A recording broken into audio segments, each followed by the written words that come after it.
योग क्रांति परिवार के YouTube चैनल पर आप सभी का स्वागत है।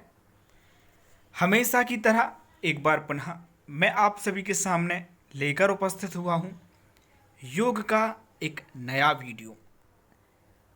आज हम बात करने वाले हैं पंडित श्री राम शर्मा आचार्य के जीवन परिचय की। आज हम जानेंगे पंडित श्री राम शर्मा आचार्य जी के बारे में। यूजीसी नेट में उनसे संबंधित किस प्रकार के प्रश्न आ सकते हैं उनके बारे में आज हम आपसे बात करने वाले हैं। लेकिन शुरुआत करने से पहले मैं कहना चाहूँगा कि यदि आप योग में आने वाली लेटेस्ट अपडेट सबसे पहले अपने मोबाइल पर चाहते हैं, यदि आप योग में आने वाली वैकेंसी की जानकारी सबसे पहले पाना चाहते हैं, यदि आप यूजीसी नेट की तैयारी करना चाहते हैं, QCI की तैयारी करना चाहते हैं, तब हमारे इस चैनल को लाइक करें, शेयर करें और कमेंट भी करें। आज का पहला प्रश्न है, पंडित श्री राम शर्मा आचार्य का जन्म 20 सितंबर 1911 में ग्राम आवलखेड़ा, जिला आगरा, उत्तर प्रदेश में हुआ था। यह प्रश्न आपसे पूछा जा सकता है कि पंडित श्री राम शर्मा आचार्य जी का जन्म कब हुआ था। आपका आंसर होगा 20 सितंबर 1911 में। यह भी आपसे प्रश्न पूछा जा सकता है कि श्री राम शर्मा आचार्य जी का जन्म किस ग्राम में हुआ था। आपका आंसर होगा आवलखेड़ा। इस तरह से भी प्रश्न पूछा जा सकता है कि निम्न में से किस योगी का जन्म आवलखेड़ा में हुआ था। तब आपको आंसर देना पड़ेगा पंडित श्री राम शर्मा आचार्य। प्रश्न कैसे भी घुमाकर पूछे जाएं, आपको आंसर आना चाहिए, इस बात का याद रखें। अगला प्रश्न, पंडित श्री राम शर्मा आचार्य ने अखिल विश्व गायत्री परिवार की स्थापना की। यह आप सभी जानते हैं, गायत्री परिवार बहुत बड़ा एक परिवार है। यह भारत में जाना पहचाना नाम है। हर जगह गायत्री परिवार का मंदिर होता है, इसलिए आप सभी जानते हैं, बहुत अच्छे से जानते हैं। बहुत सारे योग साधक इससे जुड़े हुए भी हैं। उनको यह भी मालूम है कि पंडित श्री राम शर्मा आचार्य इसके संस्थापक थे और संरक्षक भी थे। चलिए अगला प्रश्न देख लेते हैं। पंडित श्री राम शर्मा आचार्य को श्री राम मत, गुरुदेव, वेदमूर्ति, युग ऋषि, गुरुजी आदि नामों से इनके भक्त पुकारते हैं। इनका नाम है, या फिर हम यह कह सकते हैं कि इनको यह उपाधि जो है प्राप्त है। इनके जो भक्त हैं इनको पंडित श्री राम शर्मा आचार्य जी को श्री राम मत कहते थे, गुरुदेव कहते थे, वेदमूर्ति कहते थे, युग ऋषि कहते थे, गुरुजी कहते थे और भी कई नामों से पुकारते थे। अगला प्रश्न, पंडित श्री राम शर्मा आचार्य अखिल विश्व गायत्री परिवार के संस्थापक और संरक्षक भी रहे। यह बात आपको मैं पहले ही बता चुका हूँ। मैं आपको एक बात और बताना चाहता हूँ। हठ प्रदीपिका जब मैंने आप सभी को पढ़ाई थी, उसमें एक माइनर जो है मिस्टेक, मतलब बहुत छोटी सी गलती हुई थी। आप वो देख लीजिए एक बार। यहाँ पर आपने देखा था हठ योग प्रदीपिका में मैंने बोला था मंदाकिनी, यहाँ पर मंदाकिनी आपको लिखा हुआ दिख रहा है, इसको मंदाग्नि पढ़ना है। मंदाग्नि का मतलब होता है मंद अग्नि। जिनको भूख बहुत कम लगती है उनके लिए बहुत लाभकारी है। यह गलती हमसे हो गई थी, मंदाकिनी लिख गया था, यहाँ पर मंदाग्नि है, इस बात का ध्यान रखें। देखिए, हमारे योग क्रांति परिवार में 11 सक्रिय सदस्य हैं, जो कि आप सब जानते हैं। इनमें से कुछ टाइपिंग का काम कर देते हैं, कुछ जो है वीडियो बनाने का काम मतलब मैं करता हूँ, कुछ इनको प्रश्न संग्रह को बनाने का काम करते हैं, और कभी भी जो है ना हम वीडियो एडिटिंग करते हैं, ना टाइपिंग वाला टाइपिंग कई बार चेक भी नहीं करता है, इसलिए कुछ माइनर मिस्टेक हो जाती हैं। लेकिन हम लोग बाद में सुधरवाने का प्रयास पूरा करते हैं और आपको बता देते हैं। लेकिन यदि आपके गलती कोई हो जाती है और आपकी पकड़ में आती है तो आप भी हमें व्हाट्सअप कर सकते हैं, कोई दिक्कत नहीं। आप व्हाट्सअप के माध्यम से हमें बता सकते हैं, हमें खुशी होगी, क्योंकि सही जानकारी आप तक पहुँचे यह हमारी प्राथमिकता होती है। इसके लिए आपकी सहायता हमें मिलनी चाहिए, सहायता की हम अपेक्षा करते हैं। चले देख लेते हैं अगला प्रश्न। पंडित श्री राम शर्मा आचार्य के पिताजी का नाम पंडित रूप किशोर शर्मा था। ध्यान रखिए, आप सभी को किसी भी योगी के पिता का नाम, माता का नाम और उनकी पत्नी का नाम याद होना चाहिए, क्योंकि यह प्रश्न पूछे जा सकते हैं और पूछे भी जाते हैं। वैसे किस प्रकार के प्रश्न 2017 से लेकर 19 तक पूछे गए, मैं आपको धीरे धीरे कर वीडियो अवेलेबल करवा रहा हूं। अभी तक भगवत गीता का मैं वीडियो बना चुका हूं, वो आप हमारी प्लेलिस्ट में जाकर देख सकते हैं। जीवन परिचय में महर्षि महेश योगी का बना चुका हूं, वो भी आप प्लेलिस्ट में देख सकते हैं। तो पंडित श्री राम शर्मा आचार्य के पिताजी का नाम क्या था, यह प्रश्न इस तरह से पूछा जा सकता है। आपका आंसर होगा पंडित रूप किशोर शर्मा।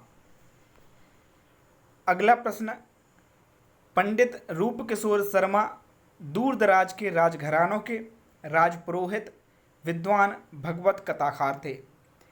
आपसे यह भी पूछा जा सकता है कि पंडित रूप किशोर शर्मा के बेटे का नाम क्या था, तब आपको पंडित श्री राम शर्मा आचार्य बताना पड़ेगा।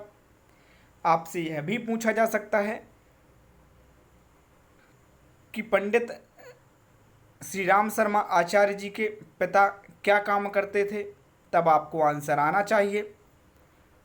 अगला प्रश्न, 15 वर्ष की आयु में बसंत पंचमी के बेला में 1926 में उनके घर की पूजा स्थली में जो उनकी नियमित उपासना का तब से आधार थी, जब से महामना पंडित श्री मदन मोहन मालवीय जी ने उन्हें काशी में गायत्री मंत्र की दीक्षा दी थी।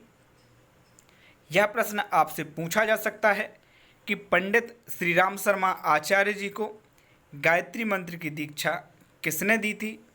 आपका आंसर होगा मदन मोहन मालवीय। यह प्रश्न बहुत ही ज़्यादा आईएमपी है, आपको याद रखना चाहिए। और कहाँ दिया था, काशी में, यह भी आपको याद होना चाहिए। अगला प्रश्न, युग निर्माण मिशन, गायत्री परिवार, प्रज्ञा अभियान गुरुदेव के अकल्पनीय कार्य हैं। यह तीनों आप जानते हैं, इसलिए इस पर ज़्यादा मैं फोकस नहीं करूंगा। अगला प्रश्न, पंडित श्री राम शर्मा आचार्य की पत्नी का नाम भगवती देवी शर्मा था। प्रश्न आपसे पूछा जा सकता है, पंडित श्री राम शर्मा आचार्य की पत्नी जी का नाम क्या था। आपका आंसर होगा भगवती देवी शर्मा। अगला प्रश्न, 1927 से 1933 तक का समय उनका एक सक्रिय स्वयंसेवक, स्वतंत्रता सेनानी के रूप में बीता। आपसे प्रश्न पूछा जा सकता है कि पंडित श्री राम शर्मा आचार्य जी का स्वतंत्रता सेनानी के रूप में कितना समय व्यतीत हुआ। ऑप्शन आपको दिए जाएंगे, जिसमें एक ऑप्शन 1927 से 1933 तक होगा, जो आपको लगाना होगा। इसके अलावा आपसे ऐसा भी प्रश्न पूछा जा सकता है, निम्न में से कौन सा योगी स्वतंत्रता सेनानी था। उसमें बहुत सारे आंसर आपको दिखाई देंगे, जिनमें से सही आंसर आपको चुनना होगा। और सही आंसर आपको पता है, पंडित श्री राम शर्मा आचार्य। अगला प्रश्न, पंडित श्री राम शर्मा आचार्य जी को कई बार 6 माह की जेल हुई। इस बात का आप सबको याद रखना है। ऐसा नहीं कि ये चोरी करते थे, ये कोई अपराध करते थे इसलिए इनको 6 माह की जेल हुई, ऐसा नहीं है। इनको जेल इसीलिए हुई क्योंकि यह एक स्वतंत्रता सेनानी थे। इन्होंने स्वतंत्रता सेनानी के रूप में कार्य किया। आप सभी जानते थे कि जो स्वतंत्रता सेनानियों के रूप में कार्य करते थे, कई बार अंग्रेज़ उनको काल कोठरी में डाल दिया करते थे। इसी तरह से इनको जेल हुई। ऐसा प्रश्न भी आपसे पूछा जा सकता है कि निम्न में से किसको 6 माह की जेल हुई। 4 ऑप्शन आपको दिए जाएंगे, सही आंसर आपको चुनना होगा। सही आंसर अब आपको मालूम है, पंडित श्री राम शर्मा आचार्य। अगला प्रश्न, आसनसोल जेल में वे पंडित जवाहरलाल नेहरू की माता श्रीमती स्वरूप रानी नेहरू, श्री रफ़ी अहमद किदवई, महामना मदन मोहन मालवीय जी, देवदास गांधी जैसे हस्तियों के साथ रहे। आपसे प्रश्न पूछा जा सकता है, आसनसोल जेल में पंडित श्री राम शर्मा आचार्य किसके साथ में रहे। कुछ ऑप्शन गलत दिए रहेंगे, कुछ सही दिए रहेंगे, आपको बताना होगा। अगला प्रश्न देख लीजिए, पंडित श्री राम शर्मा आचार्य जेल से एक मूल मंत्र लेकर आए जो कि मालवीय जी ने दिया था कि जन जन की साझेदारी बढ़ाने के लिए हर व्यक्ति के अंशदान से, मुट्ठी फंड से रचनात्मक प्रवृत्तियां चलाना। आपसे यह पूछा जा सकता है कि श्री राम शर्मा आचार्य जी को मूल मंत्र किसने दिया था। आपका आंसर होगा मदन मोहन मालवीय, और गायत्री मंत्र की दीक्षा भी मदन मोहन मालवीय जी ने दी थी, ये भी आपको मालूम होना चाहिए। और जो मूल मंत्र था वो भी आपसे पूछा जा सकता है कि जन जन की साझेदारी बढ़ाने के लिए हर व्यक्ति के अंशदान से, मुट्ठी फंड से रचनात्मक प्रवृत्तियां चलाना। इसका अर्थ आप जान ही गए होंगे। जन जन की साझेदारी से मतलब है हर एक व्यक्ति के जो है साझेदारी हमें लेना है। तो अंशदान से, मुट्ठी फंड से मतलब कुछ भी दान करे उसको लेना, तभी उसकी साझेदारी होगी। और इसी तरह से हमें रचनात्मक प्रवृत्तियां जो हैं चालू करनी है। अगला प्रश्न, 1935 के बाद उनके जीवन का नया दौर शुरू हुआ जब गुरु सत्ता की प्रेरणा से वे श्री अरविंद जी से मिलने पांडिचेरी, गुरुदेव रविंद्रनाथ टैगोर से मिलने शांति निकेतन तथा बापू जी से मिलने साबरमती आश्रम अहमदाबाद गए। यह प्रश्न भी आपसे पूछा जा सकता है कि पंडित श्री राम शर्मा आचार्य जी का नया दौर कब से शुरू हुआ। आपका आंसर होगा 1935 से। अगला प्रश्न, आगरा में सैनिक समाचार पत्र के कार्यवाहक संपादक के रूप में श्री कृष्ण दत्त पालीवाल जी ने उन्हें अपना सहायक बनाया। प्रश्न आपसे पूछा जा सकता है कि कौन से पत्र में या पत्रिका में सहायक के रूप में कार्य किया, तब आपको आंसर देना पड़ेगा सैनिक समाचार पत्र में। और किसके सहायक के रूप में कार्य किया, तो श्री कृष्ण दत्त पालीवाल जी के। यह प्रश्न बहुत ही ज़्यादा IMP है, आप याद रखिएगा। अगला प्रश्न, बाबू गुलाब राय व पालीवाल जी से सीख लेते हुए सतत स्वाध्यायरत रहकर उन्होंने अखंड ज्योति नामक पत्रिका का पहला अंक 1938 में प्रकाशित किया। अखंड ज्योति पत्रिका आज भी निरंतर रूप से चल रही है, आप सभी जानते हैं। इसका प्रकाशन जो है 1938 में हुआ था, यह आपको याद रखना है। प्रश्न यह भी पूछा जा सकता है कि बाबू गुलाब राय व पालीवाल जी से सीख लेते हुए पंडित श्री राम शर्मा आचार्य जी ने कौन सी पत्रिका निकाली, तब आपका प्रश्न अखंड ज्योति होगा। जनवरी 1940 में परिजनों के नाम पाती के साथ अपने हाथ से बने कागज पर पैर से चलने वाली मशीन से अखंड ज्योति पत्रिका का शुभारंभ किया। यह भी आपको याद रखना होगा कि इन्होंने शुरुआत में जो है पैर से चलने वाली मशीन से किया था 1940 में। यहाँ पर कुछ कन्फ्यूज़न आपको हो सकता है, ध्यान रखिएगा। 1938 में अखंड ज्योति नामक पत्रिका का पहला अंक प्रकाशित हुआ था। अब आप कहेंगे यहाँ पर 1940 क्यों दिया है, यहाँ पर 1938 क्यों दिया है, सर ने जो है गलत बता दिया। ऐसा नहीं है, 1938 में प्रकाशित हुआ था, लेकिन 1940 में इन्होंने एक नया कॉलम निकाला था, परिजनों के नाम पाती। इस कॉलम के साथ इन्होंने जो है अखंड ज्योति पत्रिका का शुभारंभ किया था, वो 1940 में किया था, लेकिन अखंड ज्योति पत्रिका का शुभारंभ 1938 में ही हुआ है। अगला प्रश्न, पंडित श्री राम शर्मा आचार्य की चुनिंदा रचनाएं हैं। बहुत सारी रचनाएं इन्होंने लिखी, लेकिन उनमें से बहुत सारी प्रमुख हैं जिनको जानना आवश्यक है।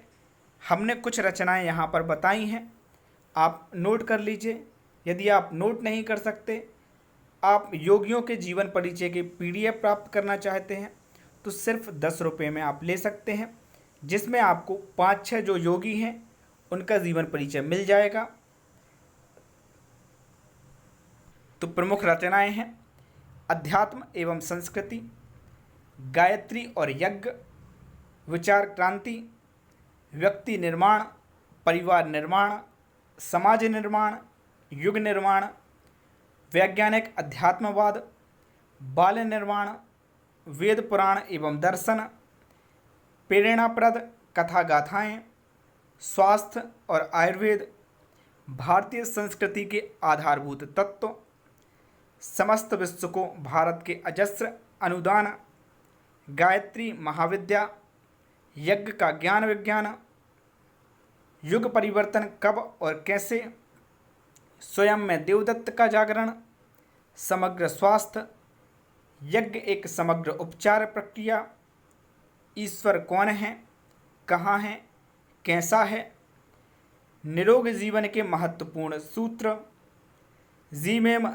श्रद्धा सतम, विवाहोन्माद, समस्या और समाधान, शिक्षा ही नहीं विद्या भी, भाव संवेदनाओं की गंगोत्री, संजीवनी विद्या का विस्तार, आद्य शक्ति, गायत्री की समर्थ साधना, जीवन साधना के स्वर्णिम सूत्र, नवयुग का मत्स्यावतार, 21वीं सदी का गंगावतरण, महिला जागृति अभियान, 21वीं सदी बनाम उज्ज्वल भविष्य भाग 1, 21वीं सदी बनाम उज्ज्वल भविष्य भाग 2, युग की मांग प्रतिभा परिष्कार भाग 1, युग की मांग प्रतिभा परिष्कार भाग 2, सतयुग की वापसी, परिवर्तन के महान क्षण, महाकाल का प्रतिभाओं का आमंत्रण, प्रज्ञावतार की विस्तार प्रक्रिया, नवसृजन के निमित्त महाकाल की तैयारी,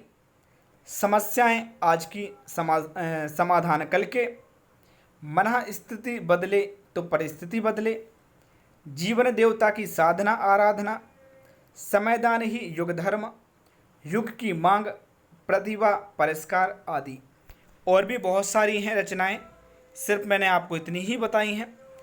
अगला प्रश्न और बहुत ही ज़्यादा IMP प्रश्न, पंडित श्री राम शर्मा आचार्य जी की मृत्यु 2 जून 1990 हरिद्वार में हुई थी। यह प्रश्न आपसे पूछा जा सकता है कि पंडित श्री राम शर्मा आचार्य जी की मृत्यु कब हुई थी। सूची 1 और सूची 2 मिलान के रूप में भी प्रश्न पूछा जा सकता है, आपको आना चाहिए। अगर आप PDF लेना चाहते हैं तो ले सकते हैं। एक प्रश्न यहाँ पर मैंने आप सबसे पूछा है, कमेंट बॉक्स में आपको आंसर लिखना है कि पंडित श्री राम शर्मा आचार्य जी की मृत्यु कब हुई। 4 ऑप्शन हैं, A 2 जून 1990, B 5 जून 2000, 18 जून 1991 और 21 जून 1990। मैंने यहाँ पर सिर्फ एक ही प्रश्न पूछा है, क्योंकि बहुत सारे योग साधक कमेंट नहीं देते हैं। आगे आने वाले वीडियो में मैं सिर्फ आपको पढ़ाया करूँगा, प्रश्न नहीं पूछूंगा, क्योंकि प्रश्न बनाने में समय हमारे योग साधकों का, जो हमारे साथ कार्य करते हैं, उनका समय बर्बाद होता है, लेकिन आप लोग आंसर नहीं देते हैं, इसलिए सिर्फ हम तैयारी करवाएंगे आगे आने वाले समय में। अभी के लिए बस इतना ही, धन्यवाद।